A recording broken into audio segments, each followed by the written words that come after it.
game changers out there. I am really excited to get to talk to you about tips and tricks that I have learned about for single parents.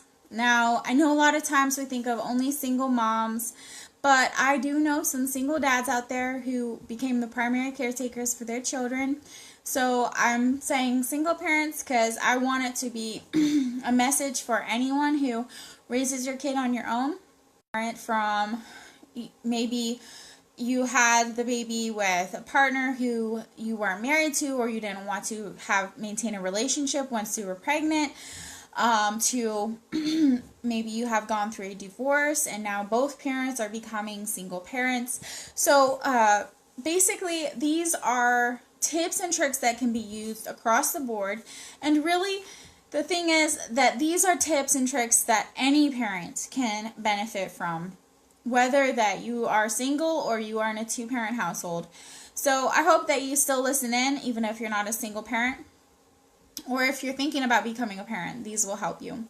So the first thing of all, based on what I've researched, is that when you're a single parent, you often feel guilty because you're maybe one parent shy, or you feel that you're going to not be able to give as many resources to your child, or you're working so you're not able to give as much time. So the very first tip is to live out of gratitude rather out of guilt, and overcome that guilt that is actually a lot of times based on what society says that is required of being a parent, and is not necessarily based on what you know of yourself and your own capabilities as a parent.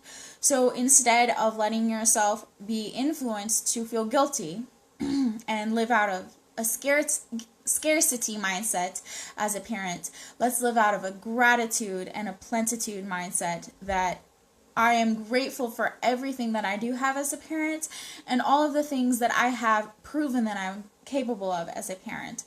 And just when life doesn't go as planned and everything is all over the place, remind yourself, I am grateful for my baby. I am grateful that I am able.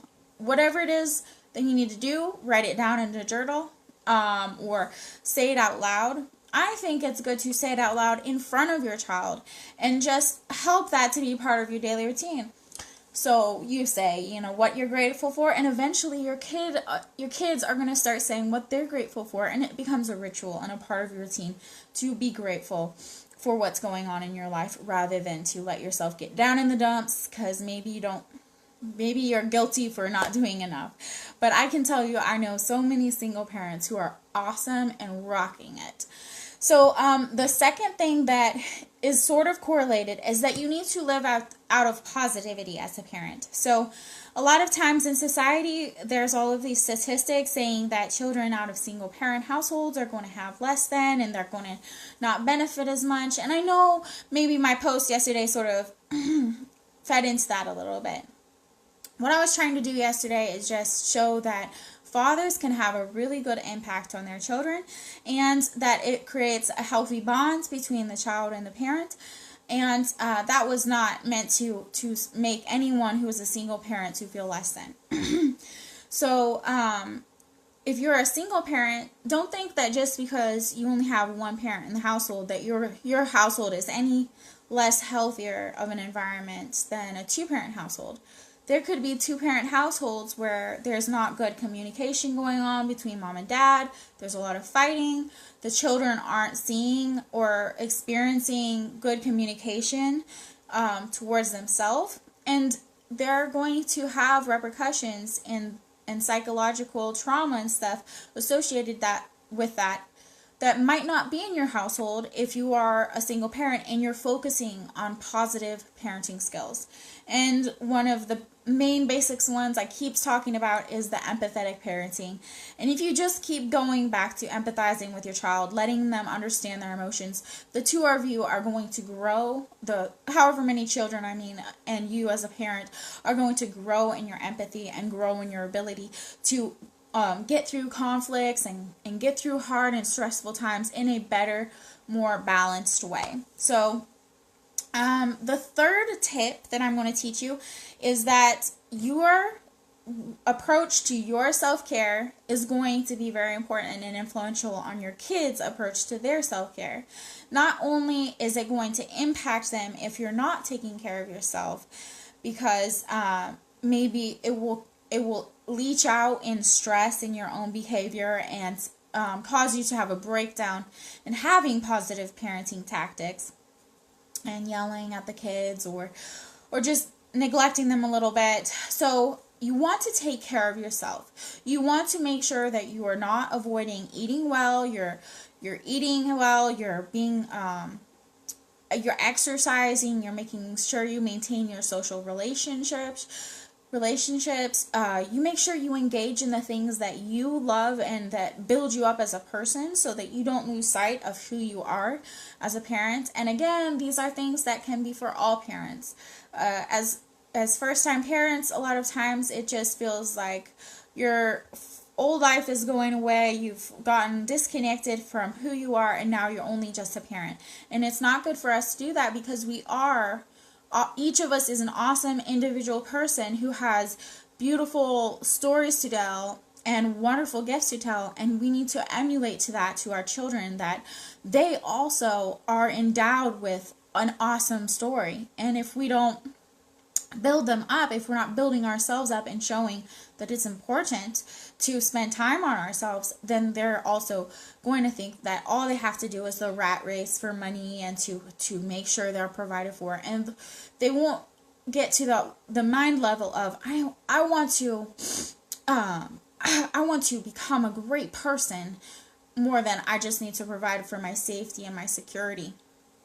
So once again, getting regular sleep, having good social interactions with others, and making sure that you don't just pour into your kid. Like, there's an example where if you're in an airplane and they ask you first to put the oxygen mask over your own face and then your child's face, if you put it on your child's face, maybe by the time the cabin pressures, by the time you get it on your kid's face and they have oxygen, you might be endangered and not being able to give them the oxygen. So you need to take care of yourself first, so that you can take care of your kids, and so that you don't have to, you don't have to potentially endanger them because you're not focusing enough on yourself. Another tip, the fourth tip, is to make sure you're utilizing your support system.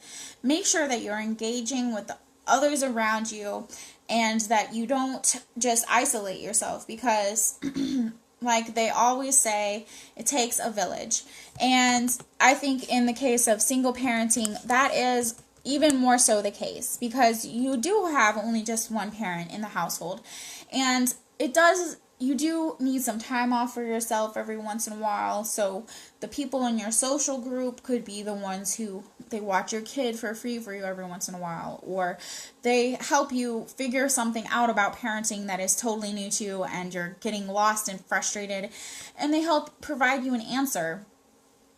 Make sure you're engaging. If you have family in your area, or if you don't have family, try to find other ways to make a good positive social network. So whether it is joining an extracurricular group that you partake in what your kids are doing in the after school hours, or you're also part of a parenting group, or you attend a church, whatever it is that you need to do to make sure you have enough people in you that will around you, to build you up, support you, and provide for you when you have circumstances that you can't predict that you will need help and assistance. And just, having friends who you can go to when you are a parent and you feel alone and your baby's around you all the time.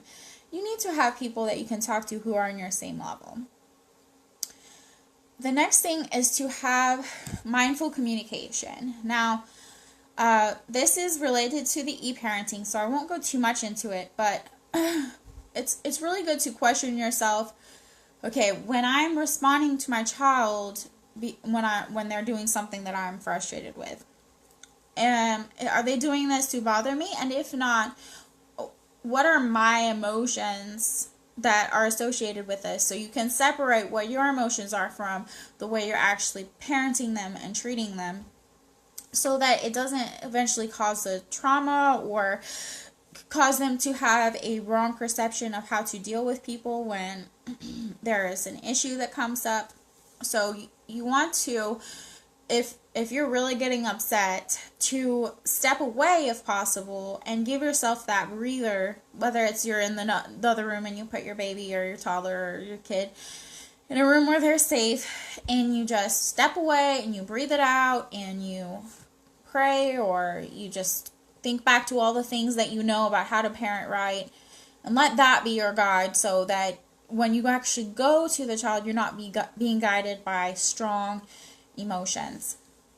And then, especially if you've gone through a divorce or you haven't had a good relationship with the other parent, it's always good to remember that it's good for your child to still have a good relationship with that other parent, unless it's a toxic, dangerous person, and you need to cut ties. But even then, you need to be mindful about the way that you communicate about the parent or the former partner, so that the child understands and that you're not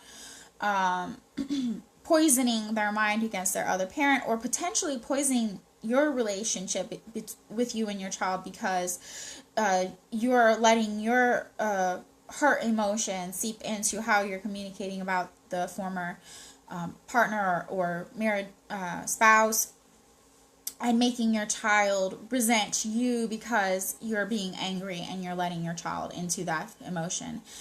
And that's just, you want to avoid causing your child any more trauma, especially if you've gone through a broken relationship and they've been part of that. And there already is going to be a lot of confusion. So just try to be clear and straightforward and explain, because they're little adults growing up and they understand a lot more than we give them credit for. And as always, I recommend going to counseling if you are going through a lot of stress, and just go to a counselor, get a family counselor if you need, because everybody in the family can benefit from that. And the last thing that I will talk about is the power of routine. So routine. If you can create something that's scheduled every day that your child can rely on, that is going to create a lot more stability and a lot more security in your child's mind, and they're going to be able to connect to that routine and be able to depend on it, and it becomes almost a security blanket for the children. Now, if you're going through a huge change, a move, or divorce, that schedule might change, and it's good if as close as possible try to maintain that routine. But if you have to change it, change as little as possible, and then make sure again to explain and let your kids know why you're changing this routine, and then try as close as possible to get back to something that will be sustainable for your family, so that you don't have to go through another change of routine, which again will cause a lot of heightened emotions and feelings of insecurity in your children. And then the last thing is just make sure that you're planning free time and playtime into every day for your kids, and letting them explore and use their creativity and their imagination, because that will definitely help to build their minds and their sense of self-confidence and self-worth, because again you're letting them to build themselves as individuals. And also let yourself have free time as well, as much as possible, into your routine, maybe a monthly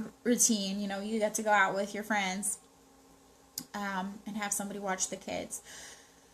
So it's not easy for any parent, and it's a challenge. So just keep that in mind, keep going back to the gratitude, keep going back to emotions are hard, but we can learn ways to channel them and to deal with them in a healthy way.